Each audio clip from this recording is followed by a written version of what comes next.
unity and Shri fraternity Rajkumar for the year Rao ji. 2047. With these words, धन्यवाद सभापति महोदय, I, on behalf आपने of- संविधान की डिबेट पे बोलने का जो अवसर प्रदान किया। आज हमारे देश के लिए एक सबसे सर्वोच्च और सबसे शुद्ध ग्रंथ है संविधान।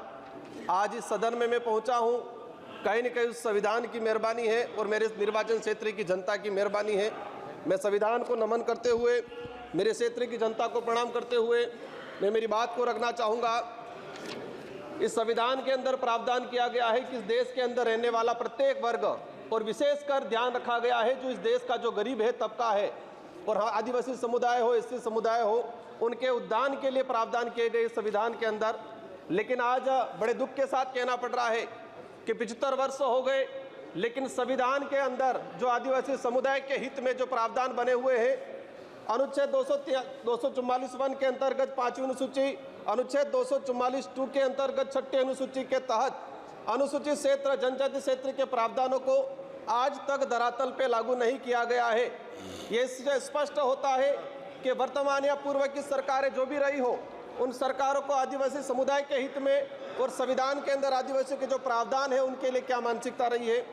माननीय सभापति महोदय, हम लोग जब 5वीं अनुसूची और 6ठी अनुसूची के तहत हमारे विशेषाधिकार की बात करते हैं तो कई राष्ट्रीय पार्टियों के कई नेता 5वीं 5 के नाम से गुमराह करते हैं आम जनता को। बड़े दुख की बात है कि 5वीं अनुसूची और 6ठी अनुसूची क्षेत्र में रहने वाली आम जनता को आज तक इनके अधिकारों के बारे में नहीं बताया गया, नहीं पता चला उनको। माननीय सभापति महोदय, आज रिजर्वेशन का निजीकरण किया जा रहा है, ये भी एक संविधान पे कुटाराघात है। जातिगत जनगणना की लंबे समय से मांग चल रही है, जातिगत जनगणना नहीं हो रही है, यह भी एक संविधान पे कहीं न कहीं कुटाराघात है। मणिपुर की जो घटनाएं हुई है उससे भी ये सिद्ध होता है कि संविधान पे कहीं न कहीं कुटाराघात है। माननीय सभापति महोदय, इस अवसर पे मैं भीमराव अम्बेडकर जी, बाबा साहब, जयपाल सिंह मुंडा, नेहरू जी, ऐसे कई महापुरुषों को याद करना चाहूँगा जिन्होंने इस देश को शानदार संविधान दिया है। और इसी अवसर पे आज ही के दिन जो शहीद हुए सैनिक हैं, इनको भी नमन करना चाहूँगा। संविधान के प्रावधान के तहत पैसा एक्ट आया इस देश के अंदर, 1996 में पैसा एक्ट आया, आज 28 साल हो गए, लेकिन आज भी कई राज्यों में पैसा एक्ट के कानून नहीं बने हुए हैं।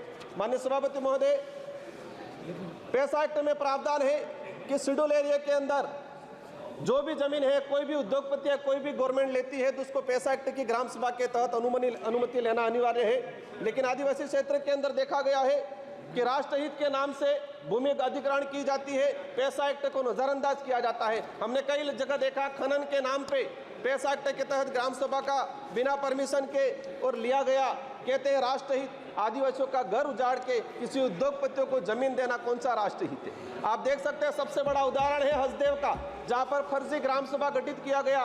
क्लियर है कि ये कहीं न कहीं पूरे संविधान की धज्जियां उड़ाने का काम किया गया है। माननीय सभापति महोदय, हम अगर देखना चाहें कि कितनी जगह पैसा एक्ट की ग्राम सभा की अनुमति ली गई, पिछले 10 सालों के अंदर कितने प्रोजेक्ट ट्राइबल इलाके में लागू किए गए और कितनी जगह पैसा एक्ट की ग्राम सभा ली गई है। 10 सालों का अगर डाटा निकाल के देखेंगे, दूध का दूध पानी का पानी हो जाएगा और यह स्पष्ट हो जाएगा कि वर्तमान सरकारें हो या पूर्व की सरकारें हो, आदिवासी समुदाय के जो संवैधानिक अधिकार है उनके लिए कितने संवेदनशील है।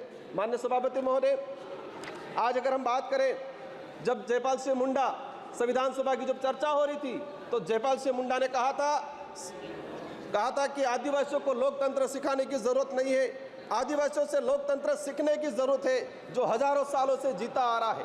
और ये मानना पड़ेगा कि संविधान निर्माताओं ने भी जब देखा गया कि आदिवासी समुदाय की गण व्यवस्था, गमेती पटेल मुखिया की व्यवस्था, उसी को कहीं न कहीं अडोप्ट किया गया है। लेकिन आज लोकतंत्र में जिस तरह से तानाशाही हो रही है, ये कहीं न कहीं आज आम जनता, आम गरीब के लिए दिक्कत है। जल जंगल जमीन आदिवासी जीवन का आधार है, ये बिरसा मुंडा जी और जयपाल सिंह मुंडा का कहना था, लेकिन आज उसी जल जंगल जमीन को उजाड़ा जा रहा है।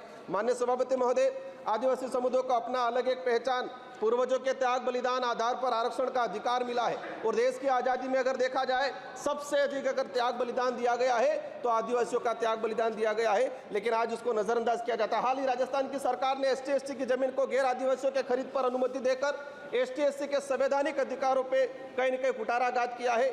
माननीय सभापति महोदय, अनुच्छेद 243 ZC के प्रावधानों की धज्जियां उड़ाई जा रही है। आदिवासी के संवैधानिक अधिकारों को लेकर सुप्रीम कोर्ट के कई जजमेंट आए। Samatha judgment 1997, Vedanta judgment 2013, Ramareddy versus state Andhra Pradesh 1998, Kailash बनाम महाराष्ट्र सरकार 11 जनवरी 2005। लेकिन आज तक इन सुप्रीम कोर्ट हाई कोर्ट के जो जजमेंट है वो आज तक लागू नहीं किए गए हैं। आप अपन निकाल के देखेंगे जितने भी जजमेंट आए ट्राइबल इलाके के हित को लेके आज तक उनको लागू नहीं किया गया है।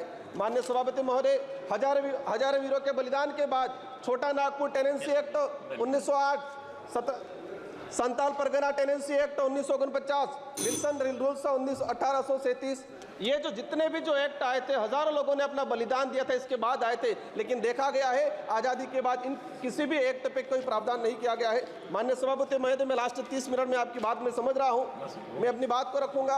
हमारे देश की न्याय व्यवस्था की बात करें, जी धन्यवाद। एट्रोसिटी की जो बात करें, देश के अंदर इतनी एट्रोसिटी हो रही है।